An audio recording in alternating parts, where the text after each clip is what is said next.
As a group of girls are strolling through the woods, Sandy, one of the girls, trips over a rock, breaks her leg, and falls. After her friends call for help, Corey and Jeffrey arrive in the evening to take Sandy to the hospital. Corey informs Sandy that she must accompany the patient because her friends are not permitted to accompany them. She accepts that right away. Jeffrey repeats the same action while they are traveling to the hospital. After knocking Sandy out, he begins to caress her as though he is familiar with her. When they get her to the hospital, the procedure is about to begin, but this is the first time we see Corey acting tense and unable to complete his tasks. Jeffrey assures Corey that they will complete the task after noticing some strain in his brother's eyes. Corey hears that later and exits the room. Jeffrey can be seen petting Sandy once more as he looks at her defenseless face. Sandy discovers she is in an operating room when she eventually wakes up. She asks the brothers to let her go, looking up into the camera. However, she is unaware of what is in store for her. Sandy discovered some clothes on the ground, puts them on, and begins to cry as she sits there, realizing that something is not right, that she hurts, and that she is precious. Sandy refuses to eat and discards all of the food that Corey brings her the following day. After becoming enraged over this, Corey tried to force Sandy to consent to a rape, but Sandy defended herself by kicking Corey in the face. Corey becomes enraged, threatens Sandy that she will be responsible for the cost, and exits the room. When Sandy is asleep at night, Corey approaches her and violently rapes her, inflicting severe pain on her. When Jeffrey tries to remove all of the blood from Sandy's body the following day, she regains consciousness and kicks Jeffrey out of fear. Sandy is enraged beyond belief at seeing Jeffrey there. She asks him if he will treat her the same way that her brother treated her. Will he rape her, please? Jeffrey claims that after hearing this, he only came to give Sandy food. Sandy starts eating and asks Jeffrey to go out of the room. She needs to eat. Corey laughs as he watches everything on the CCTV. Everything is enjoyable to him. The following day, Sandy receives a visit from Jeffrey and Corey informing her that they are there to treat her broken leg. He speaks, but Sandy ignores him. She's ready to go. She will be killed, Corey threatens, if she doesn't listen to them. Sandy gets even scarier because of this. She concurs with their statements. She is told by Corey, who enters with a medicated shoe, that it will help her feet. In an attempt to force her to wear it, he breaks her leg by pressing it against the bed railing. She wails in agony, and Corey asks if she would like the medication that will heal her leg and stop her pain. She must then pay attention to him. Sandy gives in, and he gives her the medication, knocking her out, before raping her once more. Sandy eventually returned to her senses.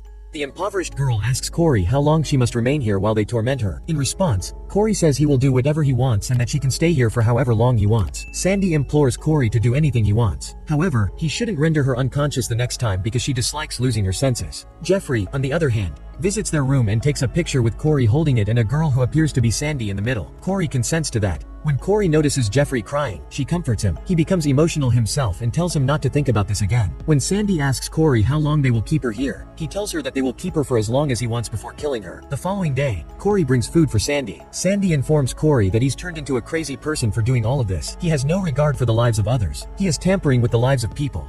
In response, Corey says he's not crazy. He is the devil, and all he does is try to save the lives of others by allowing them to laugh because of these organs. As Corey is about to leave, Sandy asks him if he will rape her again. In response, Corey says he is not interested in doing so today and walks away. Jeffrey entered the room with Sandy's breakfast when she was changing into her undies. He turned around upon seeing her nude. Sandy tells him not to look back as she approaches him.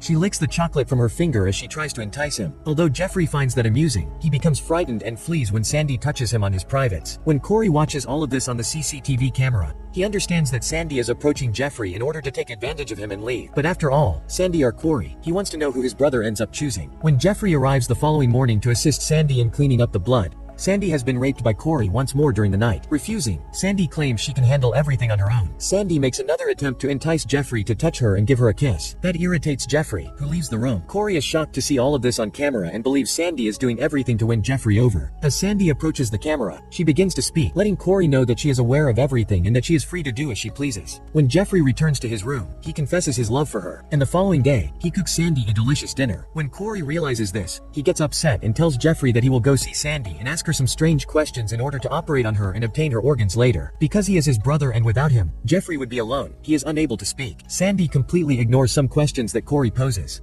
Corey threatens to break her other leg if she doesn't give him the right answer. After Sandy responds to all of his inquiries and begins to disparage Corey, he becomes enraged and goes straight to Sandy, threatening to harm her. Sandy tries to kiss Corey, and because of this, Corey feels like they've discussed it and quickly leaves the room. After that, Sandy invites Jeffrey to lie down with her in her room. Sandy goes on to tell Jeffrey that he is a kind man who feeds and looks after her. He possesses every quality a girl could want in a man. After she gives him a kiss, they become close.